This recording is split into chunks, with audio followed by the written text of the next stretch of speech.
Fala galera, lance de mestre 08 e hoje nós temos aqui um dos lances mais surpreendentes da história do xadrez. São raros os jogadores que teriam feito esse lance, né? Um lance feito pelo Shirov, jogado contra Topalov em 98, né? No tradicional torneio de Linhares.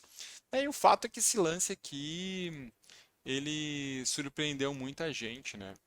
É um dos lances realmente mais surpreendentes da história do xadrez. Bispo H3, entregando o bispo, né? E aí o Topalov capturou o bispo, né?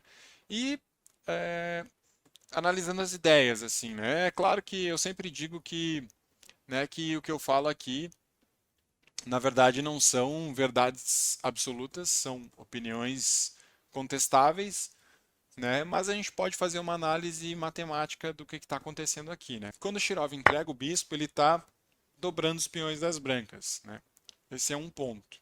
Os peões da coluna H aqui estão dobrados e o peão da coluna G controla a casa de H5. Então, falando defensivamente, assim, né, as pretas não vão ter problemas, porque o bispo aqui é de casas pretas, então essa casa de H5 aqui vai estar sempre controlada pelo peão. Então, defensivamente, a gente não tem problemas. Ofensivamente falando, a gente criou um peão passado a mais, né? Nós já tínhamos o peão de A e o peão de D passados, a gente está criando mais um que é o peão de F.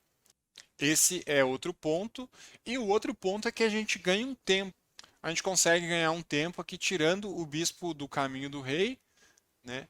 E aí conseguindo, né, entrar com o rei aqui nas casas brancas, que estão debilitadas, né? Porque o bispo das brancas é de casas pretas, então ele nunca vai atacar as casas brancas, né? E é por esse caminho que a gente vai conseguir promover algum dos peões, né? Então a gente joga rei F5, as brancas jogam rei F2, né? Essa foi a sequência que foi jogada, né, pelo Topalov. Aí rei E4, aqui o Shirov ele deixa o peão de F, né? Ele entrega o peão de F, tem que capturar, porque senão é um peão a mais passado que vai avançar, então as brancas acabam tendo que capturar, né?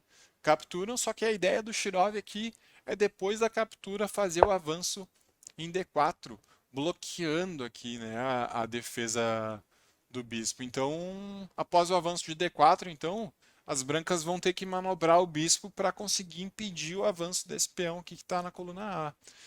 Aí o Topalov joga bispo E7, né, dominando a casa aqui de avanço do peão, e o rei continua o avanço. Bispo C5 é um lance que não tem muito objetivo, mas as brancas acabam ficando sem ter o que fazer, né? Se jogasse, por exemplo, rei E1, a gente continuava o nosso avanço aqui, rei C2. Então as brancas aqui não tem, na verdade, muito o que fazer, joga bispo C5. Aí rei C4 atacando o bispo, né? As brancas têm que perder mais um tempo tirando o bispo aqui do ataque do rei. Joga bispo E7. E aí após rei B3, as brancas abandonam, Topalov abandona porque não vai ter como segurar os dois peões, né? Se fizesse um lance, por exemplo, como rei E2, a gente jogaria rei C2 aqui dominando as três casas de avanço do peão, né? E as brancas não têm simplesmente o que fazer. Aí poderia jogar bispo B4, né? Só que não vai ter como segurar os dois peões, né? A gente dá cheque e aí após um lance como rei é um, a gente avança a 3 tirando o bispo aqui. O bispo é obrigado a capturar, porque senão a gente vai avançar e vai promover. E aí a gente consegue o avanço do peão com a promoção, né? Fantástico, fantástico lance do Shirov. Eu, por enquanto, eu nem vou entrar, né, em mais detalhes de como, né, a partida poderia ter seguido se o sacrifício não tivesse sido aceito, por exemplo, né, porque aí foge um pouco da ideia desse quadro, mas talvez mais para frente eu faça uma análise mais completa, né, da partida, porque realmente foi uma partida surpreendente e esse final aqui por parte do Shirov foi, né, foi fantástico. Dois monstros do xadrez, o Shirov sem palavras para ele. Eu estou deixando na descrição também o combo do Grande Mestre Diamante, que está na promoção, né? 18 cursos pelo preço de um, acesso vitalício.